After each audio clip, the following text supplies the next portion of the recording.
સર્વ શ્રીમદ ભગવદ્ ગીતા પ્રેમી ભાઈ બહેનોને મારા જય યોગેશ્વર। આજ તારીખ 22/4/26ના રોજ ગીતા સૂત્ર વિડીયો નંબર 39 છે।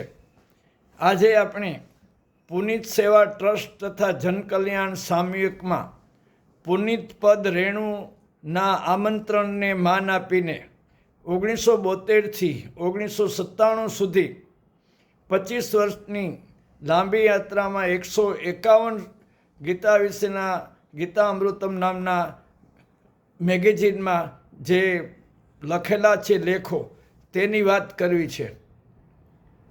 ગીતાના વિચારોને ઘર ઘર સુધી પહોંચાડનાર, ખરા અર્થમાં વિષ્ણુ પૂજા કરનાર મગનલાલ પંડ્યાને મારા કોટી કોટી વંદન કરતા હું આનંદ અનુભવું છું। પ્રભુ પ્રીત્યર્થે અને ઋષિ ઋણ ચૂકવવાની કર્તવ્ય દ્રષ્ટિ રાખતા મગનલાલ પંડ્યા કહે છે, ગીતા એ તો જીવનનો ગ્રંથ છે, જીવનનું વિજ્ઞાન છે, જીવન માટે અતિ જરૂરી છે।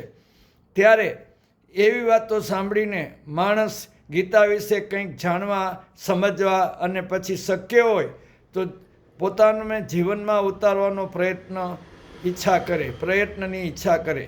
પણ જ્યાં એ જુએ કે ગીતા પોતે તો ટૂંકી છે, પણ સૂત્ર જેવા વચનોને સમજાવતા પુસ્તકોની સંખ્યા તો હજારોની છે। આથી મૂંઝાય છે। ગીતા શ્રી કૃષ્ણ અને અર્જુનનો સંવાદ છે।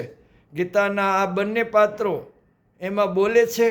શ્રી કૃષ્ણના મુખે 574 શ્લોક અને અર્જુનના મુખે 84 શ્લોકોનો સાર એક એક શબ્દમાં આવી જાય એવા બે શબ્દો છે, જેમાં શ્રી કૃષ્ણ એક શબ્દ કહે છે અને સામે અર્જુન એક શબ્દનો જવાબ આપે છે। શ્રી કૃષ્ણના મુખે ગીતામાં બોલાયેલા બધા વચનોનું ચક્ર એક જ કેન્દ્ર કે એક જ ધરીની આગળ પાછળ ઘૂમે છે। આ એક મહાપ્રાણ શબ્દ છે। ગીતાના બીજા અધ્યાયના 3જા શ્લોકમાં રહેલો ઉત્તિષ્ઠ શબ્દ ભગવાને સેંકડો શ્લોકોમાં કહ્યું, તેનો એક શબ્દમાં સાર છે, ઉઠ અને કામે લાગી જા। આવી વાત અર્જુનને શ્રી કૃષ્ણ કહે છે। ભગવાનના વચનોનો ઉત્તર આપતા અર્જુન ઘણા શ્લોકો બોલે છે, પરંતુ 18મા અધ્યાયના 73મા શ્લોકમાં શબ્દનો જવાબ આપતા કહે છે, કરીશ છે। વધુ કાલે વિગતથી સમજશું। જય યોગેશ્વર।